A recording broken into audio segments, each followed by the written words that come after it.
¿Cómo están? Esta es la tercera clase, si mal no recuerdo, y a diferencia de las otras, de las anteriores, les voy a grabar un video como para explicarles un poco uno de los filósofos más importantes en la historia del pensamiento, que es Sócrates. Nosotros habíamos estado viendo filosofía y en estos orígenes habíamos detectado el asombro como uno de estos primeros orígenes. En este sentido es importante que ustedes lo recuerden porque antes de Sócrates y de los presocráticos, que ahora vamos a ver quiénes son, las explicaciones se daban a partir del mito, de la magia. Entonces, si caía un rayo, podemos decir que ese rayo era porque Zeus lo había tirado, ¿sí? O si, no sé, se desataba un maremoto, era porque Neptuno o Poseidón habían generado ese revuelto en el mar, ¿sí? A partir del siglo sexto o quinto, aparecen las primeras explicaciones que comienzan a dar estos sujetos que se preocupan por entender un poco el contexto, el ambiente en el que están, el contexto que los rodea. Dentro de estos grandes pensadores, nosotros vamos a marcar a Sócrates como un hito dentro del pensamiento. Sócrates nace en Atenas entre el 470 y 469 a.C., por lo que vive durante el siglo V, y es un siglo complejo porque, para Grecia, porque si bien es un siglo de esplendor, el siglo de Pericles, también es un momento de decadencia, porque en ese periodo sucede la guerra del Peloponeso, que es una guerra que se da entre los griegos y los espartanos, donde los espartanos terminan por imponerse a esta Grecia que era muy esplendorosa, esta Atenas, ¿no? Que tenía muchos avances, que había llegado como un periodo de gran poderío y de gran influencia, pero a veces se había desarrollado desde las artes, las ciencias, ¿no? Y los espartanos tenían otra idiosincrasia, que era el guerrero, ¿no? Tenían otra forma de gobierno. Entonces, para ellos representó un momento de decadencia de su cultura. Esto es importante que ustedes lo tengan en cuenta porque influye mucho dentro del pensamiento de Sócrates. Sócrates se va a preguntar si, en este contexto donde todo comienza a ser relativo, donde los grandes valores caen, donde aparece como un periodo de crisis, si es posible fundar una moral objetiva, es decir, una moral que no dependa de lo que yo pienso, de lo que el otro piensa que está bien, sino que sea externa a mi opinión, que pueda venir desde algún principio que la constituye y que la fundamente de manera más acertada. En este sentido, ¿por qué es que Sócrates se pregunta por esto? Un poco por la crisis que les decía recién, que viene luego de la guerra del Peloponeso, pero también porque en este momento empiezan a jugar un papel destacado los sofistas, que eran, como maestros ambulantes que iban de ciudad en ciudad, enseñándole a los sujetos, a las personas, determinadas cuestiones que les eran útiles para el desarrollo de su vida cotidiana. Y esta vida cotidiana en Atenas no es la misma que la que tenemos hoy. Entonces pensemos que en una sociedad donde la participación en los asuntos públicos dentro de las entidades que había o dentro de estos espacios públicos como el ágora, los consejos, aparece como un aspecto muy importante para la persona, pero eso implicaba que uno tenía que tener determinadas capacidades bastante desarrolladas. Por ejemplo, el arte de la palabra, ¿no? Entonces, ¿qué hacían los sofistas? Te enseñaban un poco de cultura general, pero también te enseñaban retórica, te enseñaban a hablar bien, con buenos argumentos. ¿Esto para qué? Para que cuando vos fueras a estas a estos lugares donde se discutía la cuestión pública, vos pudieras participar de manera de poder ganar con tus argumentos o poder llevar adelante tus ideas en esos espacios. Esto no era tan bien visto por Sócrates, para nada, no le gustaba mucho, porque no le gustaba que cobraran, los sofistas cobraban por esto, por estas enseñanzas, y él ve la educación como una cuestión más que se tiene que hacer como por vocación, si uno le quiere poner una palabra, porque implica el bien común para todos, ¿no? Entonces todas las cuestiones que eran de bien público tenían que desarrollarse casi como por un acto de altruismo, ¿sí? Entonces, esto de que cobraran implicaba poner a la educación como una técnica menor, una actividad menor, donde se recibe un pago por eso, y eso no estaba bien visto por Sócrates, por lo tanto los condena en más de un texto de él. Pero el motivo principal por el que estos sofistas no le caen bien tiene que ver con que los sofistas enseñan un tipo de moral donde todo vale. Es decir, hacen valer o hacen pasar por buenos malos argumentos. Y esto tiene que ver con este rasgo de la época que yo les decía hoy, y tiene que ver también con esta, o lleva, ¿no?, esta preocupación de Sócrates por buscar una moral que esté fundada objetivamente.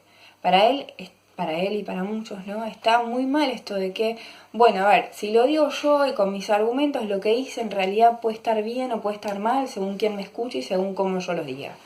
Y esto no puede ser así, porque en realidad, como nos va a decir Sócrates, para llegar al bien común, para alcanzar un estado mejor de políticamente hablando y moralmente hablando, es importante que todos compartamos las mismas normas y que esas normas no dependan de quién la diga o quién la pueda afirmar o no, sino que impliquen o tengan una existencia objetiva.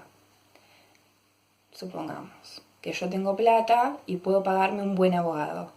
Y ese abogado hace pasar mis actos como buenos cuando en realidad mis actos no son tan buenos, ¿sí?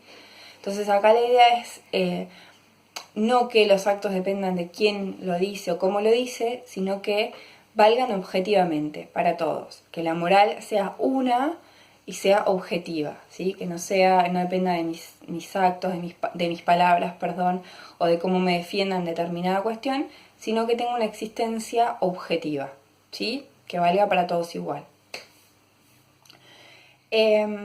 Dentro de los sofistas más destacados, nosotros podemos ver podemos rastrear como dos grandes figuras, que una es Protágoras y el otro es Gorgias.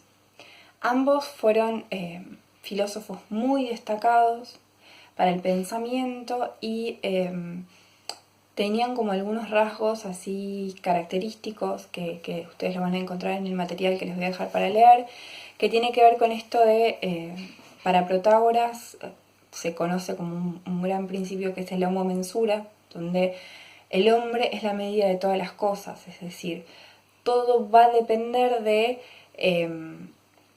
lo que cada sujeto disponga, quiera o interprete de determinada situación. Se anula la validez objetiva de las cuestiones. Y por el otro lado tenemos a Gorgias, que también es un representante destacado, donde él tiene como tres grandes principios. Esto de nada existe, si algo existiese no lo podríamos conocer, y si algo conociéramos no lo podríamos transmitir. Por lo tanto, se lo caracteriza como un pensamiento nihilista, esto de nada existe, escepticista y relativista, ¿sí?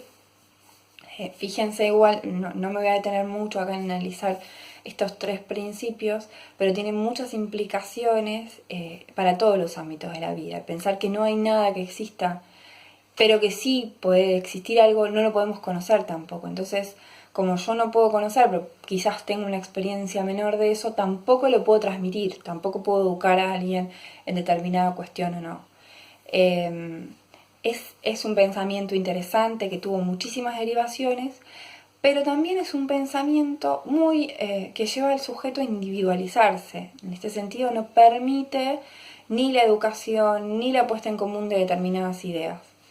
Y ante estos problemas aparece la figura de Sócrates como una figura destacada del pensamiento que empieza a combatir estas ideas relativistas que planteaban los sofistas de la época. Bien, la figura de Sócrates entonces aparece como una respuesta a este relativismo que ofrecían los sofistas y se propone combatir este relativismo a través de la cuestión de fundar una moral rigurosamente objetiva.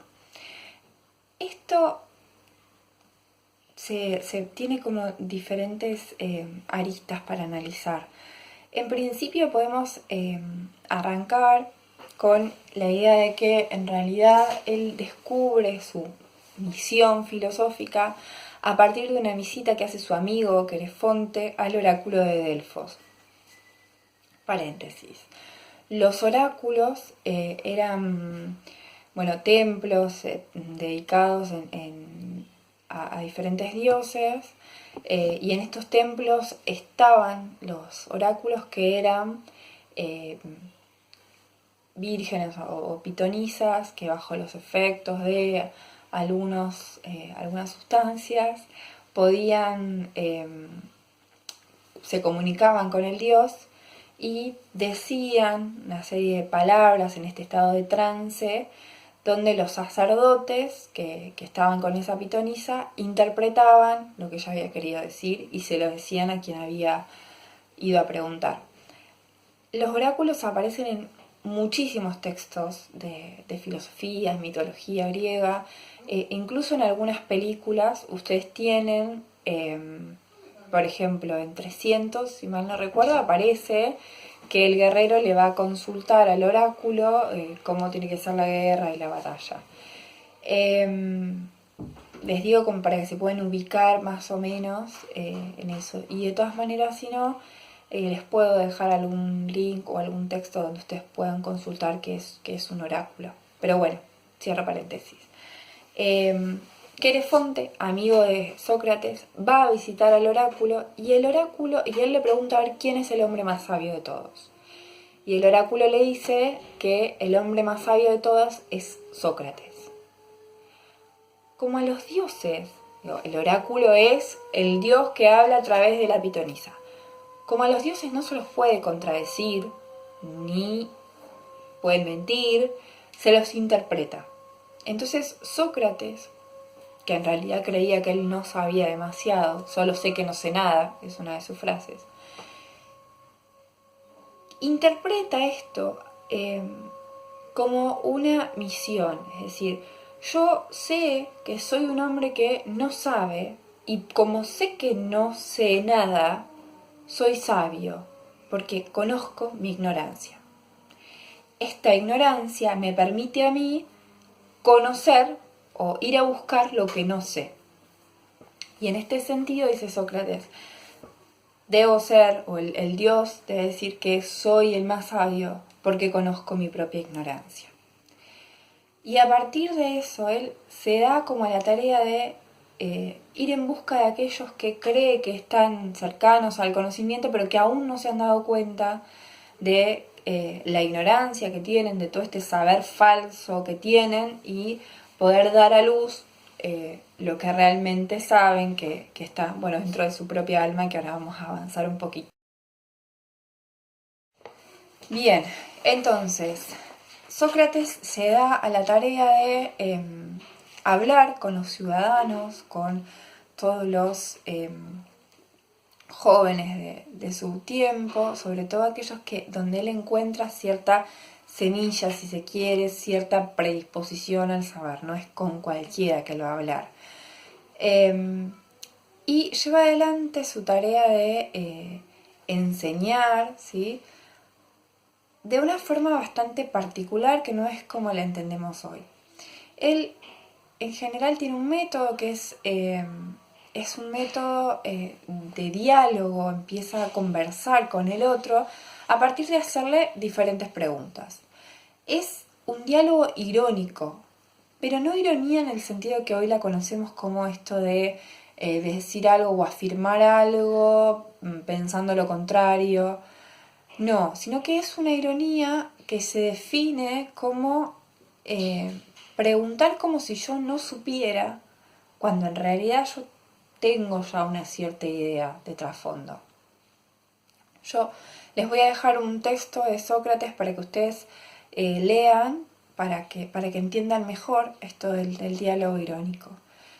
Y este diálogo irónico que comienza con el otro, con el otro sujeto, tiene dos momentos, por lo menos, que es el momento de la refutación en una parte y el momento de la mayéutica en otro. De hecho, hay mucha gente que pone el método de Sócrates como mayéutica, se conoce, ¿sí? Que tiene que ver con esto, con este momento positivo que lo vamos a desarrollar después. La refutación, en principio, tiene que ver con la cuestión de tratar de definir, por ejemplo, supongamos que Sócrates le pregunta a alguien por, no sé, ¿qué es la valentía? No se lo va a preguntar a cualquiera, se lo va a preguntar a Laques, que es el capitán del ejército, ¿no? Que es alguien así como muy importante y que tiene justamente que ver, que uno asociaría con la valentía. Entonces, le empieza a preguntar, ¿no? ¿Qué es para vos la valentía? Y a partir de las respuestas que el otro da, él hace contrapreguntas intentando como rebatir los argumentos que el otro sujeto propone. Hace como contrapreguntas para que el otro, en lo que va afirmando, tenga que volver a preguntarse, rever estas respuestas que da, hasta que llega un momento donde el otro ya no sabe qué decir. Donde te preguntan tanto que empezás a quedar como en blanco, ¿no? Bueno, no sé qué más contestarte, porque digo una cosa, me decís que, pero podría ser tal manera, entonces trato de agregar otra. Y así se va dando este diálogo hasta que el entrevistado ya no sabe qué más contestar, queda totalmente en blanco. Y este es el momento que se conoce también como catarsis, es decir, este punto donde el diálogo socrático llega a que el entrevistado se vacíe de todas las ideas, quede en un punto donde ya reconozca que todo lo que planteaba como respuesta al primer interrogante no sirve o al menos no es adecuado y queda como sin saber qué es lo que decir. Luego de la catarsis viene el segundo momento, que es la mayéutica, que es el arte de dar a luz. ¿Y de dar a luz qué? El conocimiento. ¿Por qué? Porque la madre de Sócrates era partera y él dice que en realidad él no puede ser un partero porque era una profesión femenina, pero él sí ayuda a dar a luz a los hombres. ¿Y qué es lo que dan a luz los hombres? El conocimiento. Entonces, él ayuda a aquellos que ven parturientos a parir el conocimiento haciendo que, primero, refuten todo lo que creían saber. Y segundo, una vez que quedaron en blanco, puedan parir el conocimiento que ya tenían dentro de sí. Esto es muy importante. Sócrates nunca les dice la respuesta que quiere escuchar. Por eso decía hoy que es un tipo de educación bastante particular. Él no es que les dice, bueno, en realidad la valentía es tal cosa. No. Él busca que Laques, en ese caso, pueda encontrar dentro de su alma la definición que ya tenía. Porque en este punto es bastante parecido a Platón, que aparece acá como el concepto de anamnesis, donde una y otra teoría se podrían unir, que tiene que ver con esto de que, y acá se mezcla un poco lo mitológico, un poco no, se mezcla lo mitológico, que tiene que ver con esto de que cuando las almas mueren, cuando el cuerpo muere, perdón, las almas van o pasan por el Leteo, que es el lago del olvido, donde el barquero que conduce a estas almas las obliga a beber de ese río, de ese lago, estas aguas son unas aguas del olvido, y hacen que las almas olviden todo aquello que sabían o que habían conocido cuando habitaron determinado cuerpo. E incluso cuando habitaron en el mundo de las almas, ¿no? Y cuando estaban en ese mundo de las almas, o como en ese estado de las almas, las almas conocían o tenían acceso a todo el conocimiento en general. Cuando van a habitar un nuevo cuerpo, beben y olvidan todo lo que sabían. Ahora bien, cuando Sócrates hace que queden totalmente en blanco las almas, logra que ellas recuerden lo que habían olvidado cuando bebieron del Leteo. Es un poco por ahí la idea que aparece de trasfondo y que Carpio lo va a citar como el origen de este conocimiento que el interrogado debe traer a la luz, debe sacar de sí mismo, ¿no? No es que lo inventa, sino es que en algún momento su alma tuvo ese conocimiento y al beber del Leteo lo olvidó, pero con el método de Sócrates vuelve a parir eso que en algún momento ya tuvo.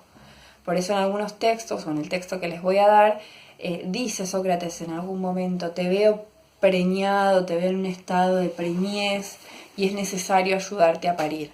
¿Sí? Es necesario ayudarte a que borres todos estos conocimientos falsos que tenés del mundo, de la vida cotidiana, y recuerdes lo que ya tenés dentro de vos, como este estado de gravidez, y saques lo que ya conoces. Este es así un embrollo un poco de la teoría socrática que les va a venir bien para leer el capítulo de Carpio y también para abordar los autores que siguen. Nosotros vamos a dividir esta materia como en 4 grandes partes: la filosofía antigua, donde vamos a ver a Sócrates, Platón y Aristóteles; la filosofía de la Edad Media o medieval, donde vamos a ver a Santo Tomás; la filosofía moderna, que vamos a ver bastantes autores, vamos a ver Descartes, Hume, Kant, Hegel, Marx, y vamos a empezar con los críticos de la modernidad, con Nietzsche, Foucault, Habermas y algún otro autor más. Como se darán cuenta, son muchísimos y todos necesitan un análisis minucioso para poder comprender cómo el que sigue va a criticar al anterior. Entonces es necesario que ustedes lo comprendan y tengan cada uno de los filósofos más o menos estudiado, leído, como para poder avanzar al siguiente. Bueno, como todos, es bastante difícil estudiar, yo lo sé por experiencia propia, es bastante difícil estudiar y hacer las tareas y encontrar momentos solos para hacer todo, pero bueno, también incluso a nosotros como docentes nos cuesta esto de encontrar los momentos solitarios para poder hacer todas las actividades y grabar las clases, pero se puede, no sé, por ahora vamos trabajando. Traten de revisar el capítulo de Carpio, mandarme si tienen algunas dudas. Les voy a dejar además el texto de Sócrates, Teeteto, que es, ahí describe muy bien cómo es su método, lo van a poder identificar. Y les voy a dejar unas actividades que no van a encontrar de forma textual, ¿sí? Sino que más bien las van a tener que ir armando y se van a poder apoyar en otros materiales, si quieren buscar en internet, siempre y cuando ustedes busquen, lean e interpreten. Es decir, no copien y peguen, sino que puedan transcribir con sus palabras. De todas maneras, en la bibliografía, si ustedes usan algo de internet, citan, lo saqué de tal lado, ¿sí? Así me doy cuenta que ustedes leyeron, interpretaron, y no es que copiaron y dicen, esto que copié es mío, no. En realidad, si yo copio algo, lo cito después como fuente del trabajo, ¿sí? Eso. Bueno, espero que les haya servido esta clase y que nos podamos ver pronto. Chao. Chao.